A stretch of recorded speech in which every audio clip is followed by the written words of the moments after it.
Nouvelle audience du tribunal de l'actualité sur les médias leaders Droite FM et Trui TV pour une séance d'explication au sujet d'une situation dramatique qui a fait sortir de sa réserve l'association des victimes des sociétés de trading. Les responsables de cette association étaient en effet devant la presse le 19 novembre dernier pour évoquer l'état d'avancement de leur dossier en justice depuis 2019. Et pour parler des contours de cette situation dramatique et de ces nouveaux développements, nous recevons pour vous aujourd'hui Moumouni Fabré. Il est le président de l'association des victimes des sociétés de trading. Bonjour et merci d'honorer notre invitation. Merci, M. Toumonji. C'est une convocation et merci d'honorer cette convocation. Et en face de vous, il y a les juges du tribunal de l'actualité qui siègent pour cette audience de clarification. Pour le moment, j'ai le juge Bernard Bougma. Bonjour, juge Bernard Bougma. Bonjour, président. Bonjour, madame, monsieur. Bonjour à toutes, bonjour à tous, et c'est parti pour cette audience du tribunal de l'actualité qui démarre comme de coutume avec les avant-propos des juges que je convoque à présent.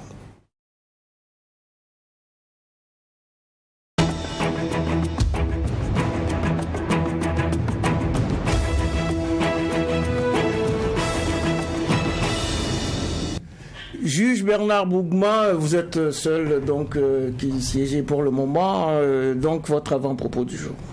Merci président, mon avant-propos d'ailleurs j'en ai deux. Le premier c'est une citation, je ne ferai pas de commentaire.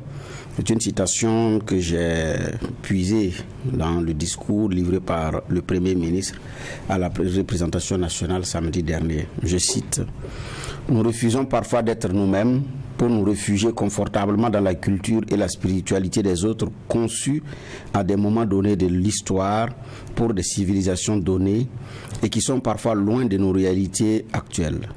Aucune morale de nos ancêtres, aucune spiritualité de nos ancêtres ne disent de s'en prendre aveuglement à des populations innocentes, de brûler leurs récoltes, de piller leurs biens et leurs bétail, ou encore de s'en prendre à celui qui n'a pas la même culture ou la même spiritualité que soi. » Fin de citation. Sans commentaire. Le second avant-propos, c'est de plus en plus tendu entre le Burkina, même si ce n'est pas ouvert, entre le Burkina Faso et puis l'ancienne puissance coloniale, compte tenu des derniers développements. Voilà ce qui est arrivé lors du coup d'État qui a renversé le lieutenant-colonel Paul-Henri Sandaogo Damiba et la dernière manifestation de vendredi dernier, et donc les représentations diplomatiques, bon, notamment françaises, la représentation diplomatique française en a fait les frais donc à deux reprises. Donc l'Union européenne a écrit d'ailleurs à nos autorités pour demander de la sécurisation en invoquant les accords de Vienne, notamment les dispositions de 1961. Oui. Et également, semble dire que c'est un gouvernement qu'on ne va pas bouger dans le sens de la fermeté pour dire. Donc, c'est une situation naturellement qui est inconfortable parce que c'est cette même rue qui a fait en sorte que le capitaine Ibrahim Traoré et ses hommes puissent conserver le pouvoir devant Damiba, mais après aussi il y a une réalité aussi qui est là, et la grogne contre les façons de faire de l'ancienne puissance coloniale, ce n'est pas seulement qu'au Burkina. Donc il y a plusieurs personnes qui s'expriment là-dessus, il y a plusieurs leaders d'opinion qui s'expriment là-dessus. Donc c'est des relations qui doivent effectivement pouvoir comment on appelle ça, continuer, mais dans une logique de respect mutuel, de franchise et de sincérité. Je pense que beaucoup de ceux qui s'expriment à travers la rue, que ce soit à Bamako, à Ouaga ou ailleurs, c'est beaucoup plus cette question de franchise à un moment donné que ces derniers ne voient pas venir. Donc c'est aussi ça la réalité. Mais maintenant, aujourd'hui, comment est-ce que le pouvoir actuel peut s'accommoder avec une telle situation? Quel langage tenir? Quel discours tenir pour pouvoir concilier les deux camps, parce que c'est ça aussi, concilier les deux camps.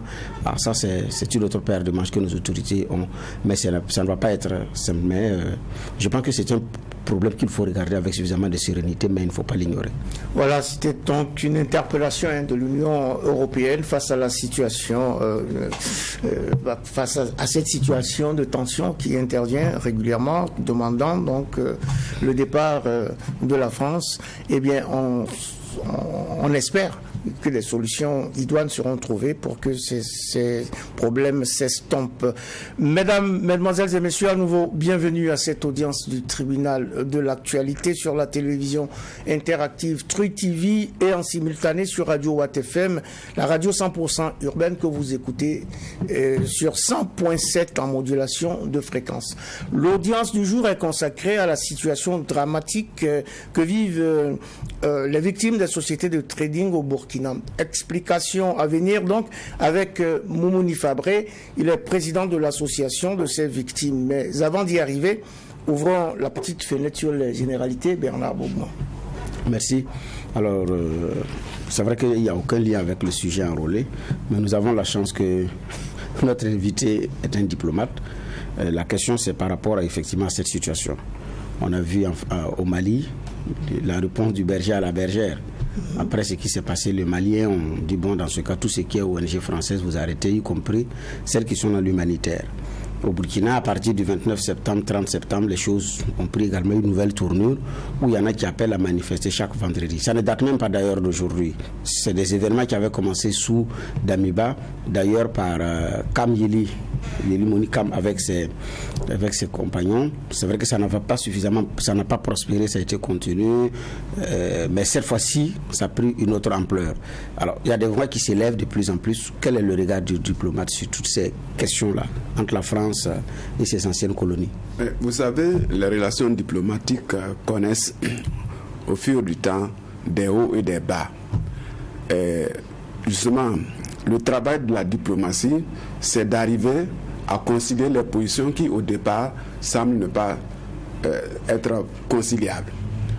Je pense que la meilleure solution qu'on pourrait apporter à ce problème, c'est de permettre à la diplomatie, tant bien burkinabé que française, de s'asseoir sur la table de discussion, de poser les problèmes et de voir dans quelle mesure chacune des parties peut faire des concessions.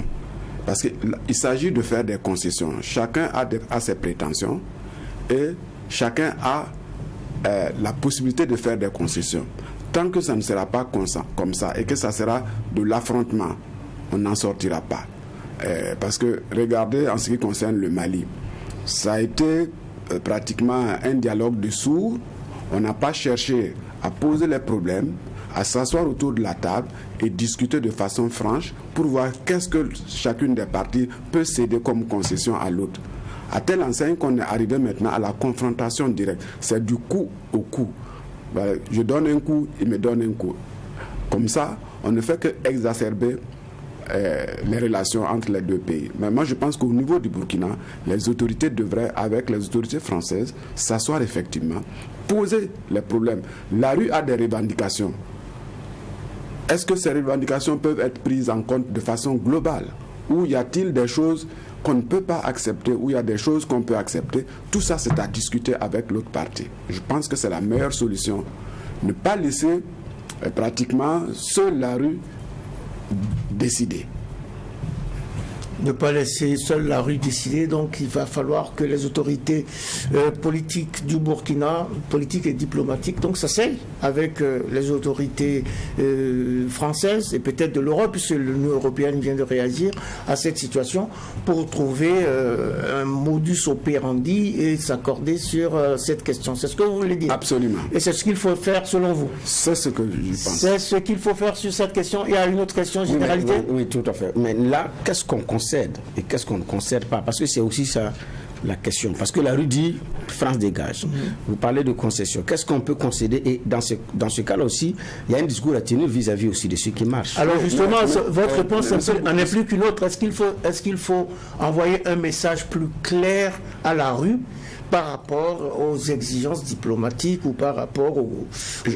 Je pense que la partie burkinabé gagnerait plutôt à serrer les priorités de la rue pour voir en fonction des accords que nous avons signés, parce que tout ceci se passe dans un cadre d'accord, pour voir tout ce que nous avons signé comme accord. Est-ce que les exigences posées par la rue rentrent dans ce cadre ou faut-il renégocier un nouveau cadre? Je crois que c'est de cela qu'il s'agit. Ok, c'est-à-dire Ok, je comprends. C'est-à-dire en fonction de l'existant, qu'est-ce qu'on fait maintenant sur la base qu'il faut renégocier les cadres. Alors que là ce qui est... C'est silencieux sur les cadres, parce qu'il y en a qui disent qu'il n'y a même pas d'accord, il y en a qui disent qu'il y a des accords, les accords sont connus, d'autres disent que c'est des accords secrets, c'est ça aussi la réalité. Oui, les accords peuvent être secrets, mais à partir du moment où il y a une exigence de transparence, je crois qu'il appartient à nos autorités d'être transparentes sur tout ce qui va se faire désormais, pour qu'il n'y ait pas un hiatus entre la volonté de la rue et la volonté des autorités. C'est de cela qu'il s'agit actuellement. D'accord.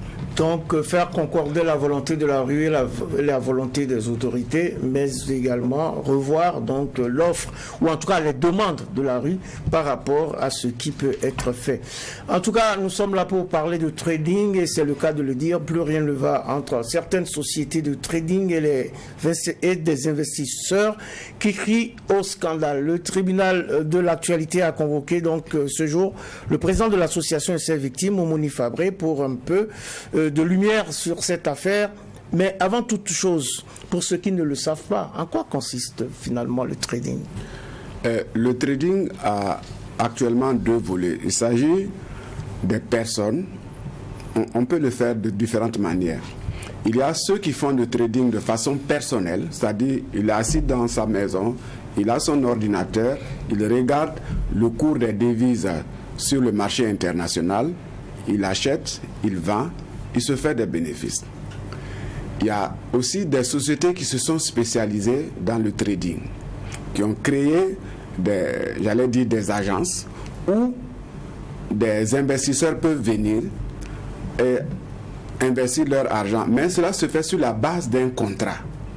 Il y a un contrat bien clair qui dit, bon, j'investis tant, voilà la rémunération qui va venir au bout.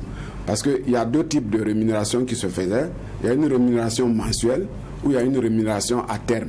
Mensuelle, c'est tous les mois, vous avez un retour sur investissement avec une partie de votre capital.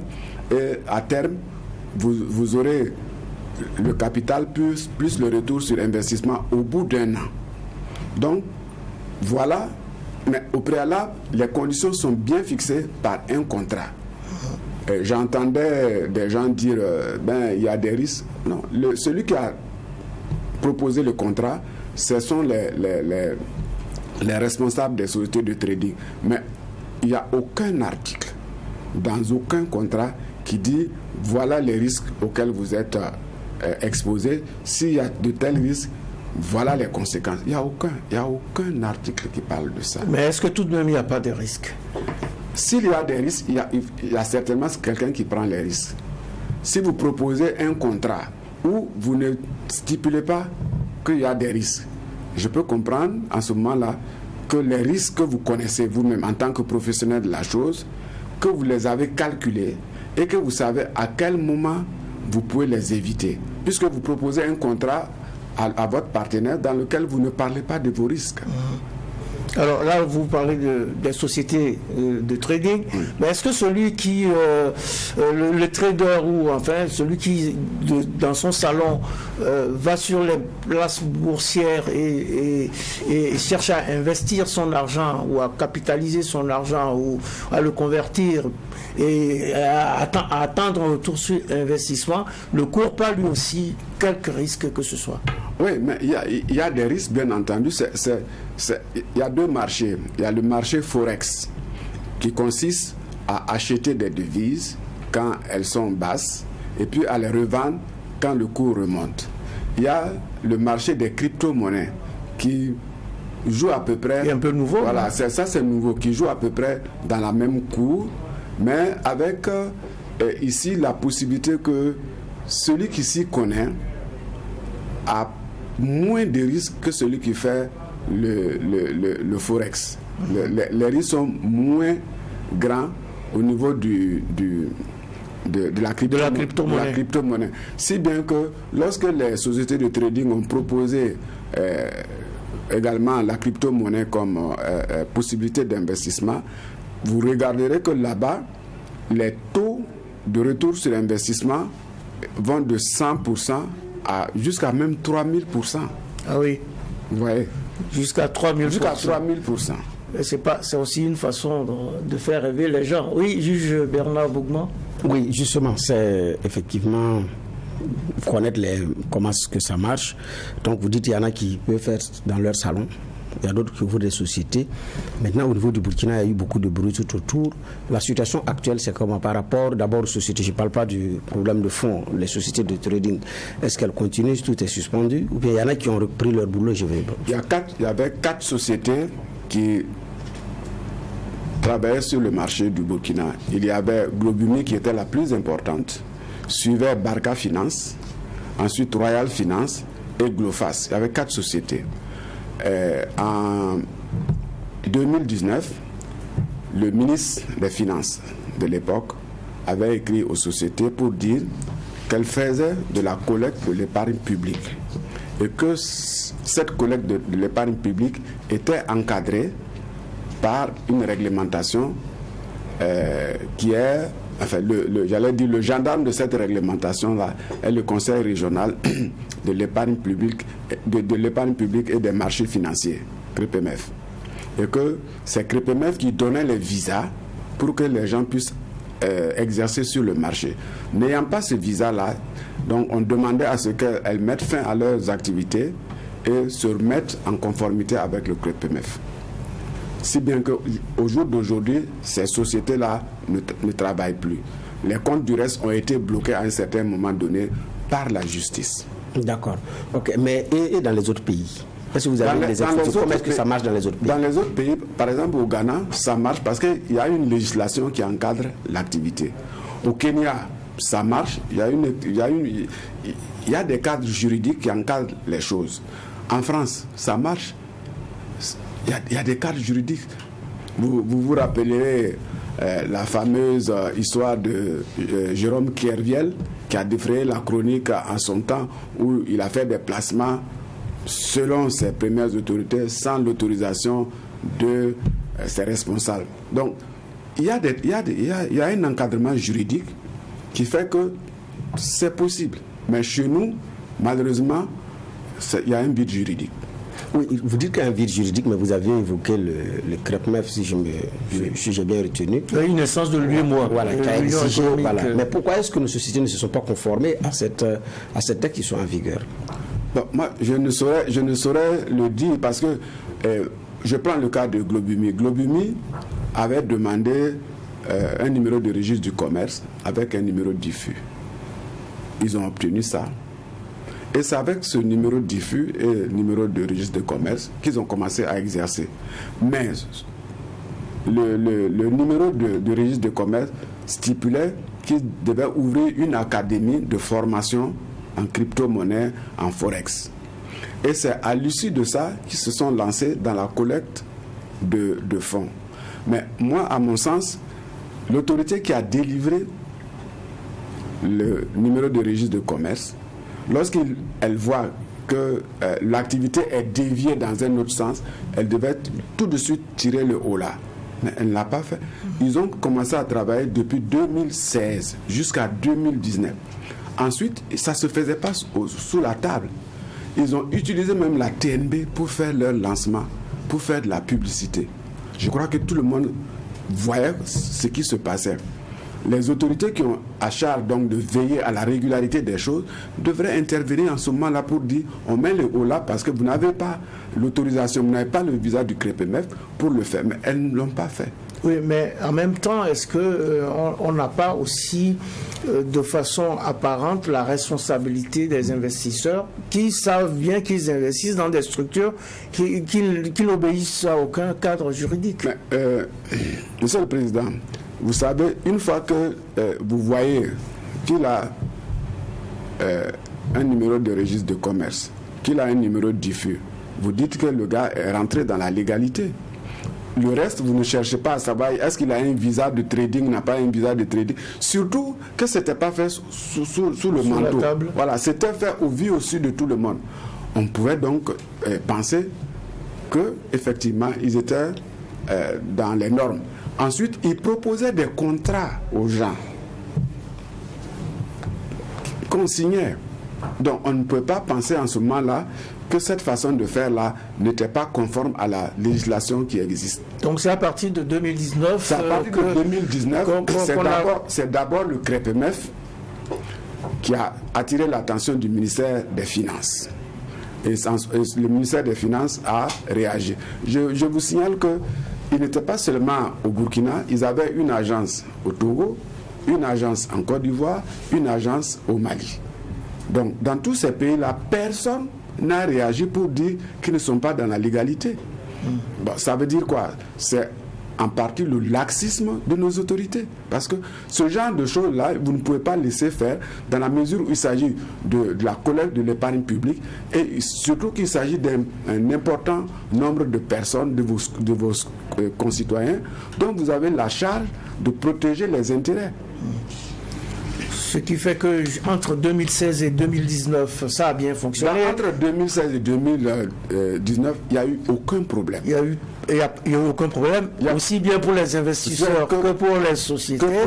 En ce moment, tout allait bien. Ils ont continué à payer normalement, soit les investissements mensuels ou les investissements à terme. Il y en a même à terme, après un an, ils ont réinvesti et le retour sur investissement et le capital.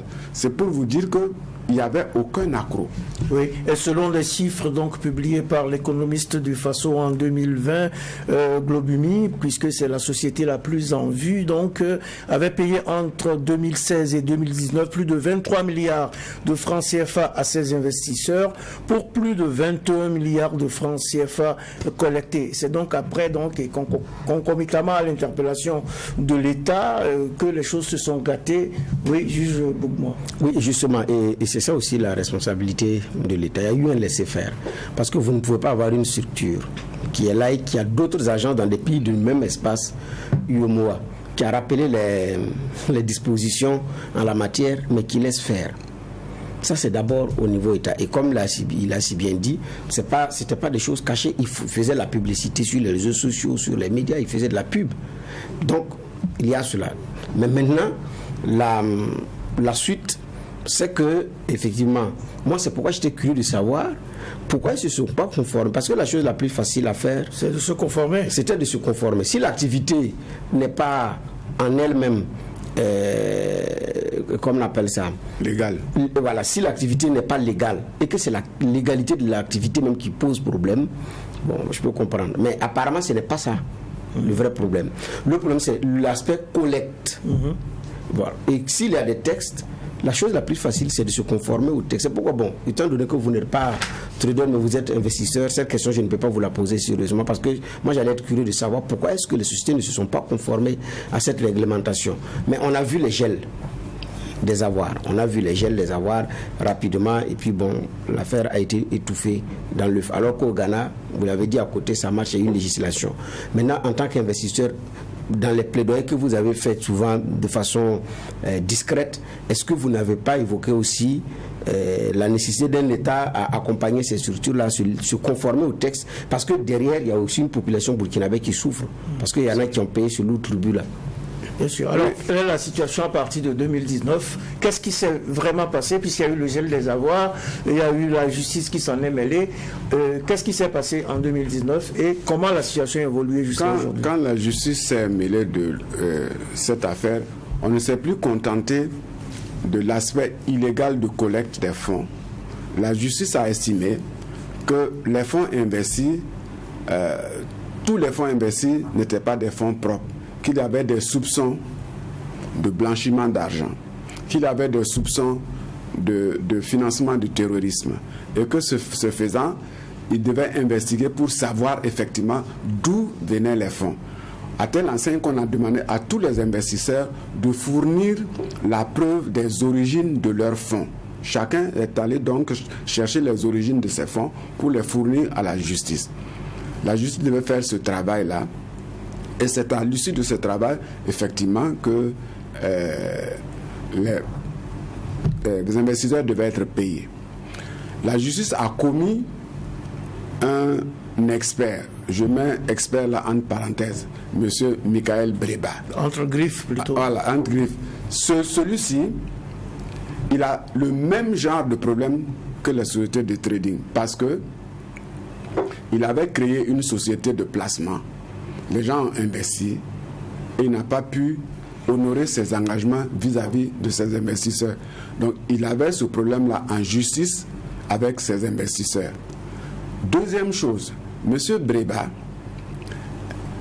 est un proche du directeur général de Globumi, M. Sombier. Ce n'est pas quelqu'un qui me l'a dit, c'est M. Sombier qui me l'a dit personnellement en présence de M. Barry Roger, de M. Tondé Pascal, à la prison quand je suis allé lui rendre visite. Pour dire que ce monsieur-là, c'est son petit, c'est lui qui l'a formé, le rapport qu'il a produit est un mauvais rapport. Mais en matière de justice, Monsieur le Président, vous ne pouvez pas prendre quelqu'un qui est proche d'un inculpé pour faire un rapport d'audit et venir vous présenter ça. Ensuite, le rapport en lui-même, le rapport n'a jamais dit voilà le montant collecté, voilà les montants mis sur la plateforme de trading, voilà les montants qui ont été mis ailleurs. Il a dit simplement qu'une partie de la collecte des fonds est partie sur les plateformes et l'autre partie n'est pas allée sur la plateforme. Mais c'est parti où il devait pouvoir clarifier ça, ce qui n'a pas été le cas. Donc, l'auditeur même n'est pas crédible pour nous. En tant qu'investisseur, l'auditeur n'est pas crédible.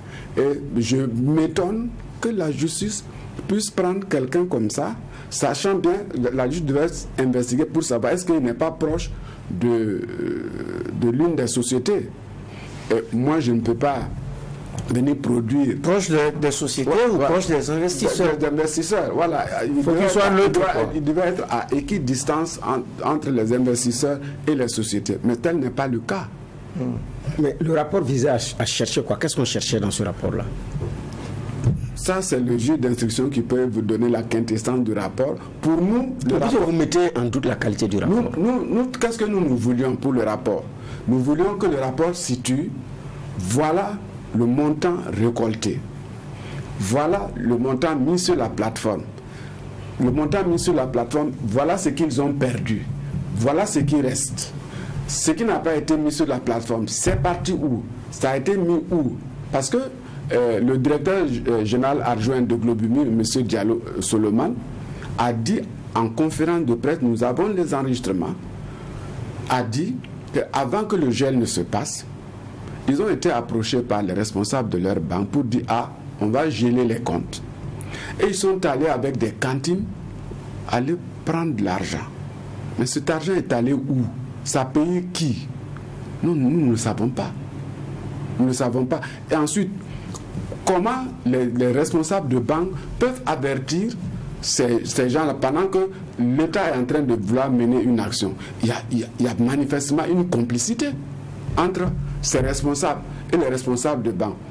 C'est pour cela que nous avons exigé qu'on ait l'historique de tous les comptes de toutes les sociétés et que le juge d'instruction commette au moins un ou plusieurs experts comptables pour éplucher ces historiques-là qui nous permettent de comprendre comment notre argent a été utilisé.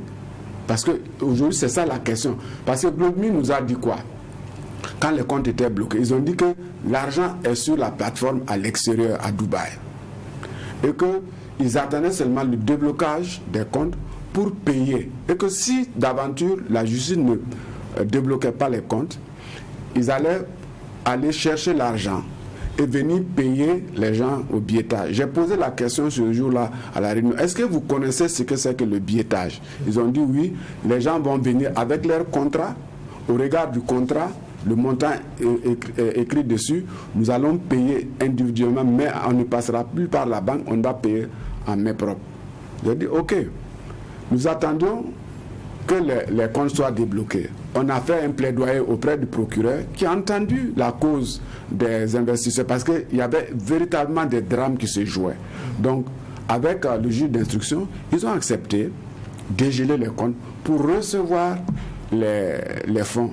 Mais dans l'ordonnance que le juge d'instruction a prise, il était stipulé qu'aucun mouvement ne pouvait se faire sur les comptes sans l'autorisation préalable du juge d'instruction. Ce qui nous rassurait. Globumi, au moment où on a et dégeler les comptes, Globemil nous dit qu'ils ont perdu tout l'argent. L'argent est passé par où alors? Voilà, l'argent est passé par où? Qu'ils n'ont plus qu'ils ont perdu l'argent. Par contre, ils nous proposent de signer un moratoire de 6 mois à l'issue duquel ils vont tout payer. On a discuté pendant 2 mois. On a sorti un moratoire, un texte consensuel. Et on leur donnait les 6 mois. On leur a donné les 6 mois. Au bout des 6 mois, c'est pour venir nous dire, et ils avaient même proposé que pendant les 6 mois, chaque mois, ils remettaient 10 millions pour qu'on gère les cas sociaux, parce qu'il y avait des personnes malades. Il y avait notamment des dames qui avaient des cancers de col de l'utérus, des cancers du sein, qui avaient véritablement des problèmes pour se soigner. Qui nous ont amené les dossiers médicaux. On leur a montré. Ils ont dit, bon, on va mettre 10 millions à la disposition de ces cas-là pour qu'on puisse les gérer. Le premier mois, on a réclamé les 10 millions. Ils disent qu'ils n'ont pas d'argent. Jusqu'à la fin des 6 mois, on n'a pas reçu un copec. L'argent est parti où? Vous avez dit que vous avez l'argent sur la plateforme. Et brusquement, vous nous dites que l'argent est perdu. Et qu'est-ce qui s'est passé à l'issue de ces 6 mois, ces 6 premiers mois de moratoire qui n'ont pas fonctionné? Vous avez fait un autre moratoire? Non, on n'a pas fait un autre moratoire. Comme la justice s'y était mêlée, vers fin janvier 2020, ils ont été déposés à la MACO. Monsieur Diallo, Monsieur Sombier, Monsieur Zorengré, Ousmane, ils ont été déposés à la MACO. Nous sommes allés les voir pour savoir maintenant qu'est-ce que nous faisons. Ils ont dit, bon, ils vont nous revenir avec des propositions. Ils nous sont revenus avec une proposition de nous payer d'ici 15 ans. Nous leur avons dit, écoutez, moi je leur ai dit, moi, je suis un retraité de la fonction publique. Ça veut dire que j'ai un minimum de 60 ans. Est-ce que vous me donnez l'assurance que d'ici 15 ans, moi, je serai là? Ceux qui ont 70 ans, 80 ans, vous pensez que d'ici 15 ans, ils seront là? Ils n'ont pas investi leur argent pour les petits-fils et les arrière-petits-fils, mais c'est pour résoudre des problèmes. Et vous voulez qu'on attende 15 ans? Ils sont revenus avec une autre proposition maintenant de 5 ans. Ils devaient courir jusqu'en 2024, je crois. 5 ans. Nous leur avons dit, écoutez, pour le retour sur investissement, nous mettons ça de côté, mais vous nous payez en une année les capitaux que nous vous avons confiés. Ce qui me semble raisonnable, puisque les retours sur investissement sont beaucoup plus importants que les capitaux. Donc, payez-nous nos capitaux d'abord, et puis le retour sur investissement, on en discutera. Et jusqu'à aujourd'hui, non, rien n'a été payé. Oui, juge Bougma. Alors, donc, vous dites jusqu'à aujourd'hui, rien n'a été payé. Effectivement, c'était la surprise parce que les sociétés disaient à l'unisson que si les comptes sont dégelés aujourd'hui, dès demain, ça va être soldé. Ça ne l'a pas été. Et bon, ils disent qu'il n'y a rien dans les comptes et tout, et tout, et tout. Bon, voilà. Maintenant, oui. Mais il y a certaines sociétés qui ont de l'argent sur les comptes. Je prends le cas de Barca Finance. Barca Finance avait de l'argent sur les comptes. Quand les comptes ont été dégelés, qu'est-ce que Barca Finance a fait? Barca Finance a retiré l'argent. Ne s'est pas référé au juge d'instruction. Est allé installer une société immobilière. Est allé installer une société de transport. Est allé installer une société de microfinance qui est à Larlé, non loin des rails. Ça, là, vous avez des preuves que ce sont ces fonds-là qui ont servi à... Nos avocats ont fait des investigations. C'est nos avocats qui ont découvert. Ce n'est pas des choses lancées en l'air. C'est nos avocats qui ont découvert que des investissements ont été faits à ce niveau-là. Alors, et maintenant, Barca Finance nous dit, par exemple, ceux qui ont investi plus de 4 millions, on pourrait éventuellement leur céder des parcelles en compensation, ou bien ils complètent parce que les parcelles vont de 5 millions à 8 millions, un peu plus, ils pourraient compléter pour prendre des parcelles. Mais écoutez, les gars n'ont pas donné leur argent pour que vous commenciez à faire du commerce avec, mais c'était pour faire du trading et avoir leurs capitaux. Et je ne comprends pas qu'en ce moment, la justice n'ait pas réagi. Bon, le gars de Royal Finance qui avait 4 milliards sur son compte, il a vidé les comptes, il se retrouve à Dubaï actuellement, après avoir simulé, parce qu'il est d'origine béninoise, après avoir simulé sa mort, il est parti au bord de la mer, il a posé ses baskets, il a laissé un papier dessus comme quoi lui il est mort. À cause de cette histoire-là, il est mort. Mais, quels sont les avocats qui ont également révélé cela ou... Non. Ce jour-là même, quand on était en négociation avec Globumi, quand la nouvelle nous est venue pour nous dire que le responsable de Barca, de Royal Finance est mort, ça circule sur les réseaux sociaux que ses baskets sont au bord de la mer, quoi. Mais finalement, le gars a pu vider ses comptes. Il est actuellement à Dubaï. Il est entre Dubaï et Paris.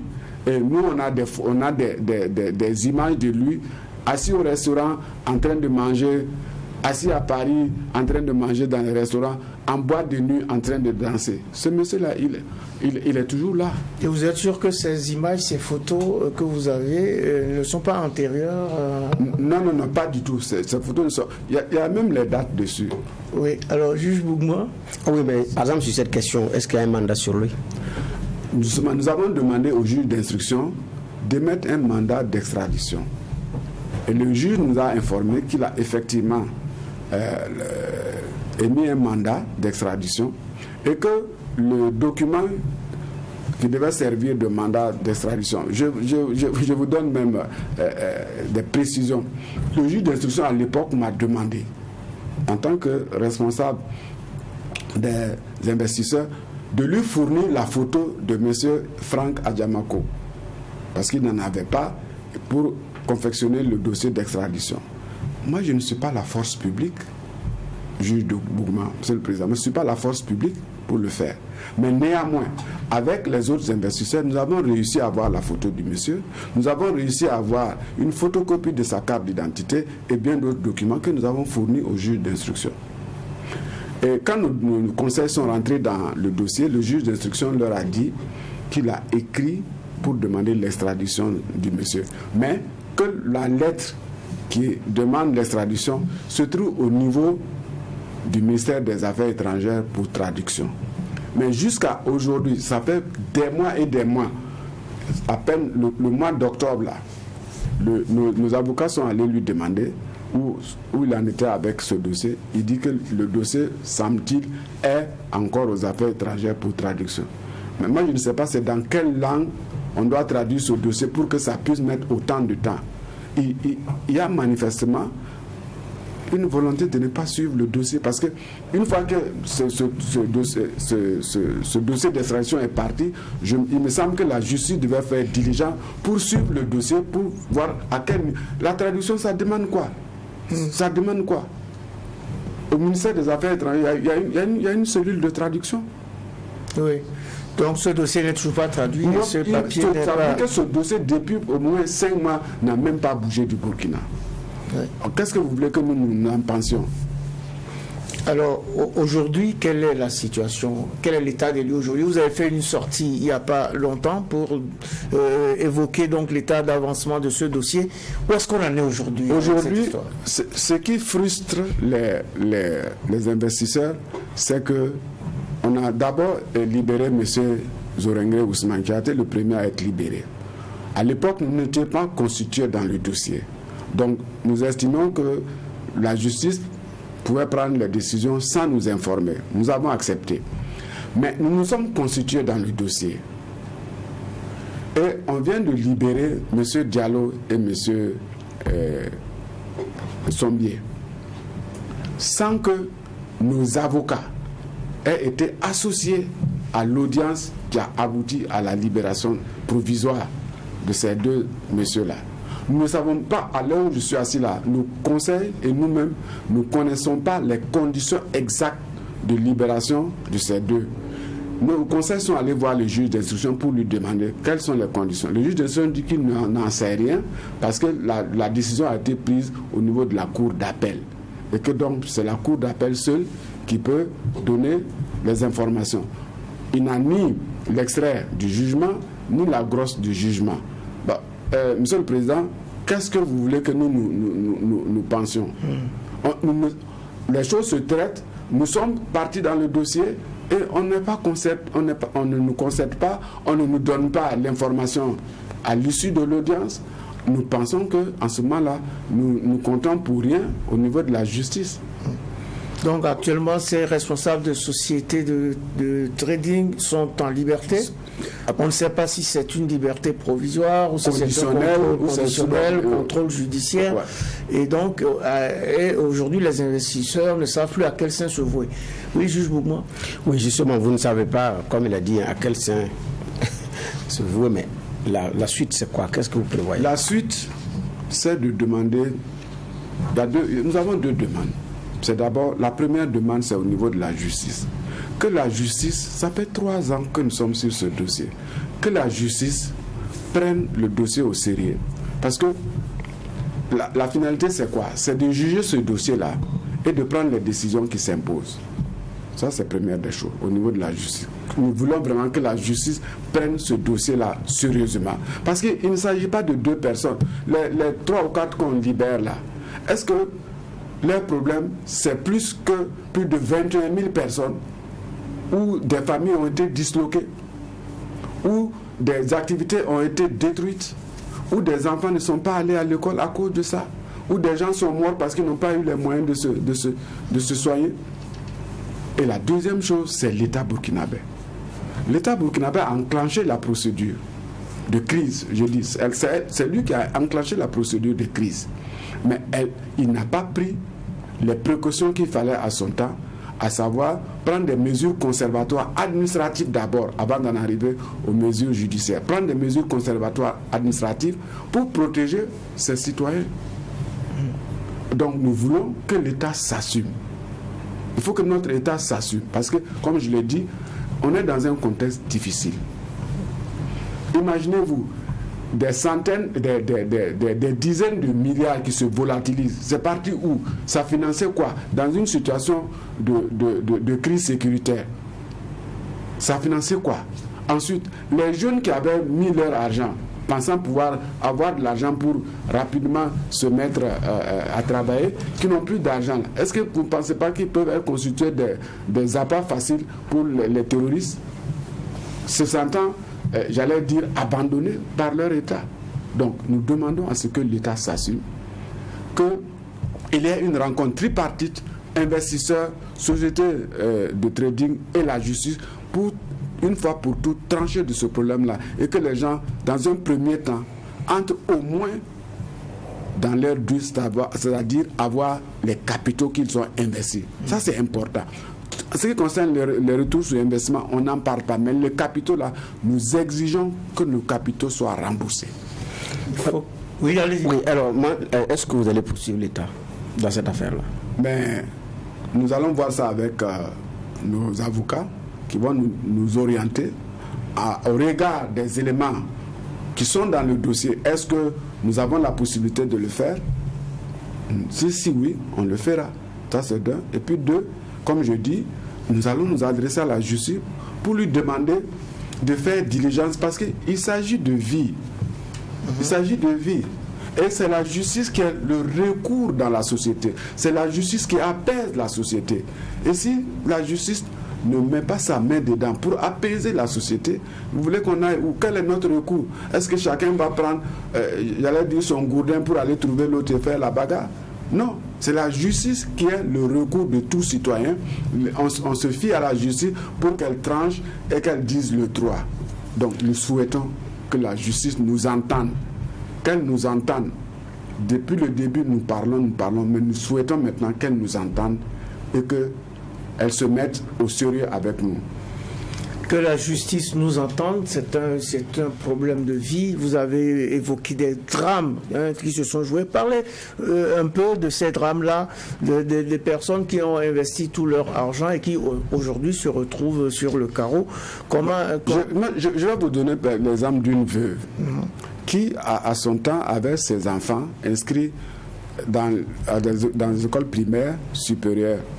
Elle s'est dit, bon, comme les enfants sont à l'école, c'est difficile de tout payer. Les parcelles que son époux a laissées à Moura, elle les a prises, elle les a vendues et allait investir dans le trading. Et qu'est-ce qui se passe? Il n'y a plus eu un copec de retour. Donc elle a perdu les parcelles, incapable même de nourrir ses enfants. Elle avait un véhicule, aujourd'hui elle est à pied. Les enfants qui étaient dans le cycle supérieur, les frais de scolarité n'ont pas été payés. Ils sont dans la rue. Ensuite, il y a un qui dit, en assemblée générale, il avait une parcelle à Ouaga 2000. Il a pris sa parcelle. Il l'a vendue à l'insu de son épouse. Parce que ça montait à peu près à 100 de millions. En investissant ce centaine de millions-là, le retour sur investissement allait jusqu'à 1 milliard. Il s'est dit, si j'ai ça, je vais acheter une autre parcelle, on va construire avec mon épouse et on aura de l'argent. Mais quand la crise a éclaté, la parcelle n'est plus là, l'argent n'est plus là, l'épouse s'est rendue compte que ça a été vendu dans son dos et c'est la dislocation du foyer. On a un ami qui était parmi, on appelait le groupe des sages, qui a une jeune dame, son épouse ne travaillait pas, il est parti à la retraite, l'argent de sa retraite, il a donné à son épouse, bon, va investir, quand on aura le retour sur investissement, tu vas commencer une activité pour te permettre d'avoir de l'argent. On n'a pas eu cet argent et notre ami, il y a 2 mois, il est mort. La dame ne travaille pas. Il y a une ribambelle d'enfants qui sont là. Comme je vous dis, c'est des drames. C'est des drames et des drames. C'est des drames silencieux. Parce que ces gens-là ne sortent pas dans la rue pour clamer leur état de détresse. Et c'est pour cela que nous demandons à la justice de faire diligence. Je sais qu'on dit que la justice a son temps, qui n'est pas le temps du commun des mortels. Mais ici, là, le commun des mortels est en train de mourir. Il faut que la justice ait le temps du commun des mortels. C'est d'ailleurs là où je parlais de la responsabilité de l'État. Parce que des gens ont eu des autorisations pour faire, comme on appelle ça, pour faire une activité. Il y a une possibilité de se conformer. Il y a un certain nombre de choses. Il y a ci, il y a ci, il y a cela. Mais jusqu'à présent, silence. Donc, j'ai dit ce silence, il est coupable et il est très assourdissant. L'État ne peut pas rester à faune et à tonne vis-à-vis d'une telle situation. Quand bien même, en matière d'investissement, c'est un engagement personnel. Donc, vous savez que c'est un investissement, ça peut marcher. Ça peut ne pas marcher. C'est ça, les investissements. Donc, mais maintenant, ici, il y a une activité qui se déroulait correctement jusqu'à ce qu'on demande de se conformer. Mais en même temps, nous avions appris que l'État burkinabé voulait légiférer pour imposer même des taxes sur les produits et les bénéfices issus du trading. Alors, cette démarche, elle est à quel niveau ?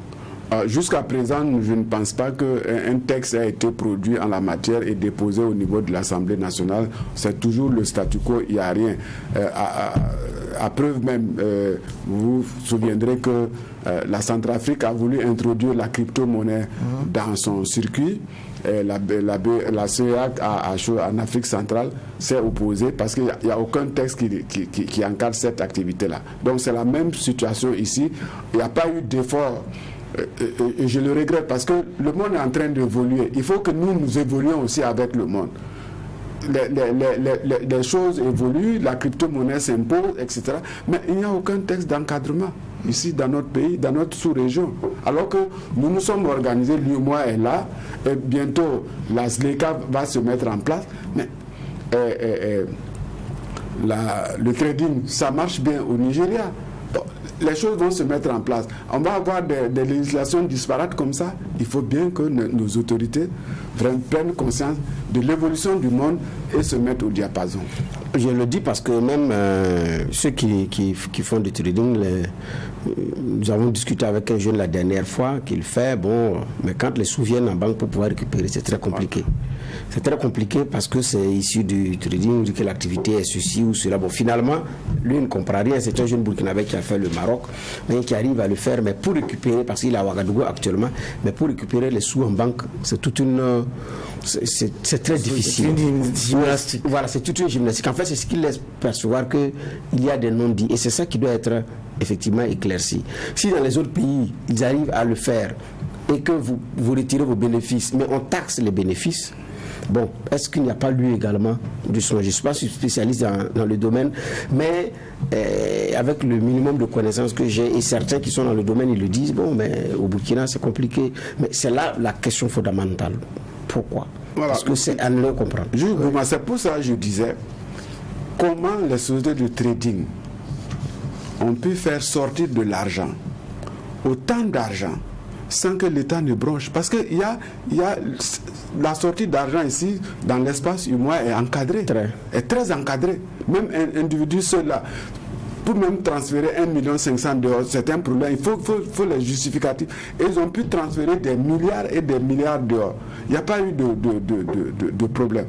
Pourquoi? Tout porte à croire que ce sont les sociétés qui ont transféré leur argent. Donc quand ça a été dégelé, il n'y a plus rien dans le compte. Oui. Mais même pour transférer ça, vous devez obéir à un certain nombre de démarches. Vous devez justifier la sortie de tant de fonds. Du temps de francs, pour que ça soit clair. Alors, pour terminer, est-ce que vous ne pensez pas que la situation socio-politique du pays aussi a joué en votre défaveur et fait traîner? Oui, mais justement, c'est pour cela que nous revenons au devant de la scène. Parce qu'à l'époque, nous avions même approché le ministre de la Réconciliation avec un document et il devait nous recevoir pour voir dans quelle mesure l'État pouvait intervenir, etc. Malheureusement, comme vous le dites si bien, la situation politique a joué en notre défaveur.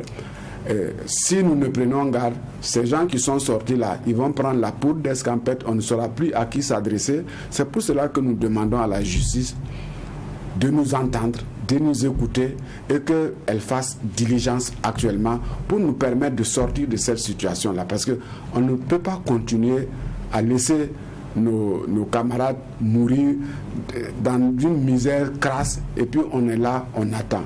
Alors que nous parlons de réconciliation nationale. Comment voulez-vous que moi, frustré, sachant que j'ai donné mon argent à un Burkinabé, qui a pris, qui en a fait ce qu'il veut, et puis moi je suis assis, je le regarde. Vous pensez que je vais être content? Et puis ce que nous créons, qu'il y ait des règlements de compte. Si un investisseur se sent vraiment au bord du désespoir et qu'il agresse un des responsables de trading, ça va donner quoi? C'est tout le monde qui est perdant. C'est pour cela que notre plaidoyer, c'est la justice. La justice, le dernier recours du citoyen dans une société démocratique. C'est le dernier recours du citoyen. C'est le dernier recours et votre association est forte de combien de membres actuellement? Actuellement, ceux qui sont, j'allais dire, d'abord ceux qui sont constitués dans le dossier, nous sommes à peu près presque 1 millier de personnes. Mais au total là, nous sommes autour de... Parce que c'est pas seulement à Ouaga, il y en a à Bobo, à Tenkodogo, dans d'autres villes du Burkina. Nous estimons au moins autour de 20 000 personnes. Autour de 20 000 personnes qui sont dans le désarroi et qui plaident pour que la justice intervienne afin de régler cette situation dramatique. Ainsi s'achève cette audience du tribunal de l'actualité qui recevait pour vous Moumouni Fabré. C'est le président de l'association des victimes des sociétés de trading. Merci d'avoir honoré notre convocation, M. Fabré. Merci, M. le Président. Merci, M. le juge Bougma, de nous avoir reçus aujourd'hui et de porter notre voix vers les autorités, aussi bien politiques que judiciaires. Et nous souhaitons que nous soyons entendus et qu'enfin nous voyons le bout du tunnel. Le bout du tunnel, et merci au juge Bernard Bougman qui était le seul au siège aujourd'hui. Merci aux équipes techniques de réalisation ainsi qu'à vous tous, auditeurs et auditrices de Watt FM, téléspectateurs et téléspectatrices de Tri TV, pour votre attention et pour votre fidélité. Surtout, prenez soin de vous en attendant de retrouver le tribunal de l'actualité demain, même heure, même chaîne, avec un maillet toujours aussi juste, incisif et sans complaisance.